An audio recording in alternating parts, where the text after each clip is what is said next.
자, 이번 시간에는 15단원 진도를 나가보겠습니다.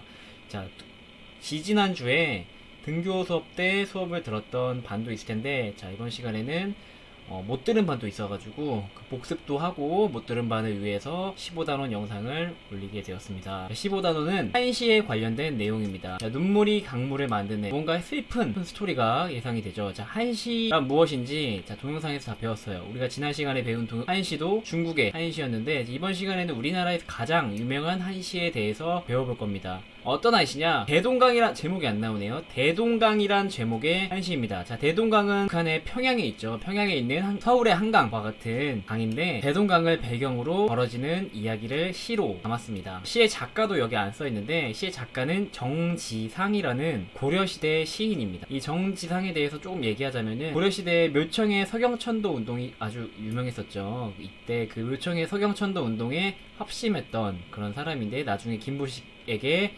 진압을 당해서 처형을 당하는 사람입니다. 당연히 그 정치적으로는 김부식과 상대가 안 되지만, 이 한시 쪽에서는 김부식과 어깨를 나란히 한 라이벌입니다. 오히려 김부식보다 한 수 위다 라는 평가를 받고 있는데, 이 정지상이 원래 이 시의 제목은 송인이라는 제목이에요. 보낼 송자에 사람 인자, 사람을 보내다 라는 한시인데, 같은 제목의 시가 있기 때문에 대동강이라고 따로 분류를 해서 후세 사람들이 이야기를 합니다. 그래서 묘청의 서경천도 운동, 서경이 평양이잖아요. 정지상이라는 사람은 평양을 되게 좋아했나봐요. 그래서 평양에 있는 대동강을 배경으로 한시를 지었습니다. 자, 어떤 한시인지 내용을 살펴보도록 하겠습니다. 1구, 첫 번째 구, 우.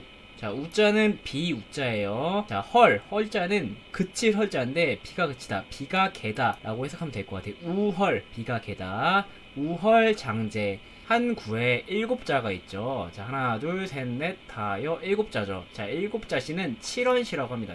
칠원시라고 하고, 자, 그리고 칠원시는 이렇게 네자, 세자로 끊어 있습니다. 네자, 세자. 그래서 의미가 네자 띄고 세자예요. 자, 비가 갠 장자는 길 장자, 제자는 뚝 제자. 그래서 비가 갠 긴 뚝에 라는 뜻이에요. 비가 갠 긴 뚝에. 자, 초색다, 초는 풀초, 자, 색은 색깔 색자, 그리고 다는 마늘다. 초색은 풀색이니까 우리가 흔히 알고 있는 초록색이라고 이해를 하면 좋을 것 같아요. 자, 풀색이 다, 마늘 다자죠. 풀색이 많다. 네, 자, 여기서 이 교과서에서는 이 다자를 많다라고 해석을 하지 않고 짙다라고 해석을 하고 있어요. 왜냐면 색깔이니까 앞에 주어가 풀색이기 때문에 풀색이 많다라기보다는 풀색이 짙다 라고 표현을 하고 있습니다. 자, 이런 부분이 이 정지상이라는 사람이 풀색이 푸르다 라고 1차원적으로 표현을 안 하고 이렇게 다자로 꼬아서 표현한 게, 이런 게 바로 한시를 짓는 실력이라고 할 수 있습니다. 자, 그래서 비가 그친 긴 강둑에 풀빛이 짙은데 라는 첫 번째 구입니다. 자, 여기서 첫 번째 구를 읽고 떠오르는 이미지가 있죠. 자, 이미지 그대로 두 번째 구. 자, 송군 남포 네 글자 끊고 동비가라. 자, 송군. 자, 송자는 보낼, 송군자는, 자, 군자에다가 빨간 펜으로 동그라미. 자, 군자는 임금 군자인데 여기서는 그대란 뜻입니다. 그대. 자, 그래서 송군은 그대를 보내니 라는 뜻이에요. 그대를 보내니. 자, 어디에서 보내냐? 자, 남포라는 구체적인 지명이에요. 자, 우리가 포하면은 한강에도 마포, 개포, 영등포, 반포처럼 이렇게 배가 정박하는 곳, 강에 배가 정박하는 곳을 포라고 그러는데, 대동강에도 남포라는 곳이 있었나봐요. 그래서 그대를 남포에서 보내니 뒤에 세 글자. 자, 동비가. 자, 동자는 움직일 통자예요. 움직일 통자. 자, 비가는 하나의 단어죠. 비자는 슬플 비, 가자는 노래가. 그래서 비가는 슬픈 노래예요. 슬픈 노래, 아주 슬픈 노래가 움직일 동자인데, 여기도 똑같이 이 마늘 다처럼 많다고 1차원적으로 해석을 하지 않고 슬픈 노래가 울리네 라고 해석을 합니다. 자, 남포에서 그대를 보내니 슬픈 노래 울리네 라는 절입니다. 이 남포라는 곳에서 그대를 보내며 이별을 하고 있는 장면이에요. 배를 정박하고 배가 떠나는 이런 곳이니까 그대는 배를 아마도 타고 떠나가는 거겠죠. 배를 타고 떠나가는데 나는 그대를 보내는데 옆에서 슬픈 노래를 연주하고 있던 게 아니라 당연히 그 화자의 마음속에서, 이 작가의 마음속에서, 머릿속에서 슬픈 노래가 울렸던 거예요. 슬픈 노래가 울리네. 세 번째 구. 자, 대동강수. 자, 대동강수는 당연히 대동강물이겠죠. 자, 대동강은 아까 말한 것처럼 평양에 있는 강, 그리고 대동강물. 자, 뒤에 세 글자 하시진. 자, 하시는, 자, 이 하자는 육하원칙 할 때 그 하자인데 언제 어디서 어떻게 무엇을 왜가 다 되는 사기적인 한자인데 여기서는 언제 라는 의미를 쓰였습니다. 왜냐면 뒤에 이 시자가 때의 시자이기 때문에 언제 라는 의미로 쓰였습니다. 그래서 하시는 어느 때, 어느 때. 자, 그리고 요 진짜는 다할 진짜예요. 끝까지 다할 진짜인데, 끝까지 다할 진짜인데 여기서는 마르다 라고 해석하는 게 좋을 것 같아요. 왜냐하면 앞에 주어가 대동강물이기 때문에 대동강물은 어느 때나 마르려나 라는 세 번째 구입니다. 대동강물은 언제나 마르려나. 마른다는 건지 안 마른다는 건지, 왜 마른다는 건지는 이후의 구절을 살펴봅시다. 조금 뜬금없죠. 이 대동강물은 언제 마르려나 라고 물어보는 게. 네 번째 구, 마지막 구예요. 자, 별루. 자, 별루에다 밑줄치고. 자, 별루는 이별할 별자에 눈물 루자예요. 그래서 하나의 단어, 그냥 이별 눈물이라고 많이 씁니다. 자, 이별 눈물이 연년에다가 빨간 펜으로 밑줄, 연년에다가 빨간 펜으로 밑줄. 자, 한문에서 이렇게 똑같은 한자가 두 번 연속으로 반복될 때에는 그 한자마다, 뭐뭐마다 라고 해석을 합니다. 자, 그래서 이 연자는 해 연자이기 때문에 이별 눈물이 해마다 라고 해석을 해야 됩니다. 우리가 가가호호라는 사자성어를 집집마다 라고 알고 있는 것처럼 이 연년도 이 해 연자가 반복되기 때문에 해마다 라고 해석을 해야 되고요. 자, 그 다음에 세 글자, 마지막 세 글자 첨록파라. 자, 녹파는 푸른 녹자에 물결 파자. 그래서 녹파는 푸른 물결. 첨자는 더할 첨자죠. 첨가할 때 그 첨자. 자, 그래서 이별 눈물이 해마다 푸른 물결에 더해지네 라는 구절입니다. 세 번째 구에서 대동강 물은 언제 마르려나. 자, 안 마른다는 거죠. 그래서 왜 안 마르냐, 이별의 눈물이 해마다 푸른 물결, 대동강 물에 더해지기 때문에 해마다 우는데, 내가 이렇게까지 많이 슬퍼하면서 우는데 어떻게 대동강물이 마르겠냐 라고 되묻고 있는 거죠. 아주 슬픈 한시입니다. 자, 이 시는 고려 시인 정지상의 작품으로 우리나라 이별시 중 최고의 작품으로, 여러분들 조선시대 후배들이 이 시를 우리 한반도 역사상 최고의 한시다 라고 손꼽고 있습니다.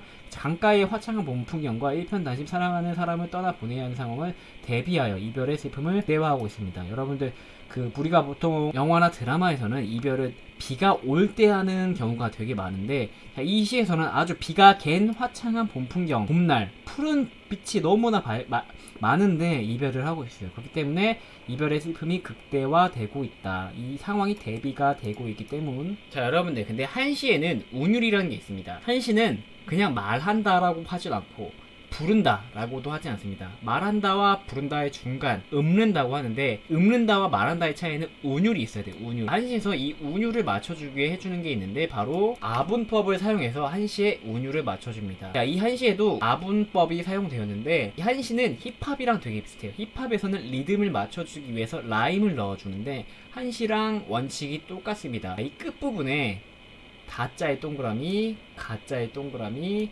파자의 동그라미.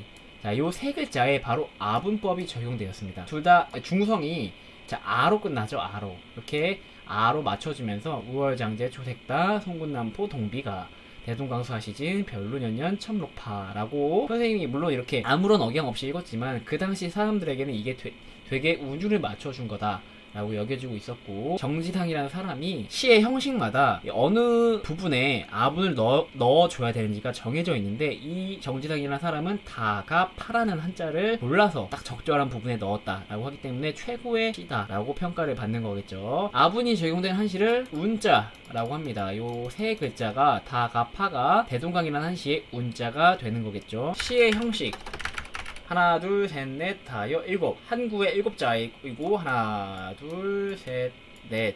네 구예요. 자, 이거를 바로 칠언절구라고 합니다. 한 구에 일곱 자니까 칠언. 그리고 총 하나, 둘, 셋, 넷. 네 구니까 절구.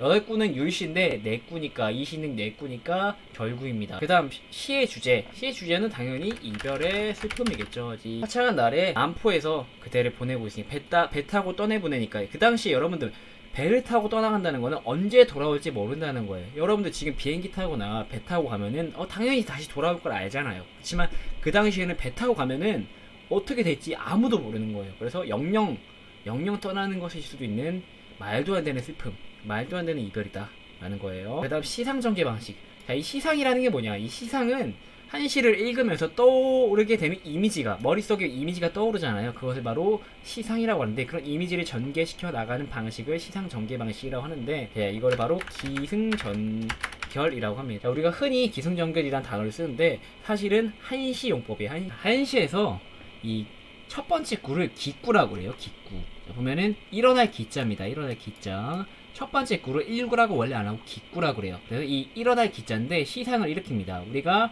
긴 강둑에 풀색이 짙으니라고 들으면서 뒤에 강변의 전경이 머릿속에 떠오르죠. 풀빛이 많다. 자, 그 다음 이렇게 떠오른 시상을 그대로 이어받습니다. 이의 승자예요. 승계하다 할 때 그 승자인데, 이 시상을 이어받아서 그대를 남포에서 보내니 슬픈 노래가 울린다 라고 하면서 그 이미지와 더불어 알맞는 감정까지 받고 있죠. 그 다음 전구. 자, 전구는 바꿀 전자예요. 바꿀 전자. 전환되다 라는 뜻인데, 시상이 한번 전환이 됩니다. 대동강물은 언제 마르려나 라고 하면서 뜬금없이 대동강물이 언제 마르냐 라는 얘기를 하죠. 자, 그 다음 마지막 결구. 자, 이거 매질 결자, 시상, 이미지를 끝맺어요. 세 번째 구에 대동강물은 언제 마르려나 라는 것에 대한 대답도 하면서 내 눈물 때문에 영영 마르지 않을 거다. 그러니까 너무나 내 마음이 슬프다 라는 이야기를 하면서 마무리를 짓고 있죠. 자, 이렇게 시상을 전개해 나가는 것을 시상 전개 방식이라고, 바로 기승전결의 방식이라고 한다. 아주 전형적인 방식입니다. 자, 여러분들 수고 많았고, 자, 기말고사 준비 열심히 해서 꼭 보람찬 결과를 얻으시기 바랍니다. 자, 안녕.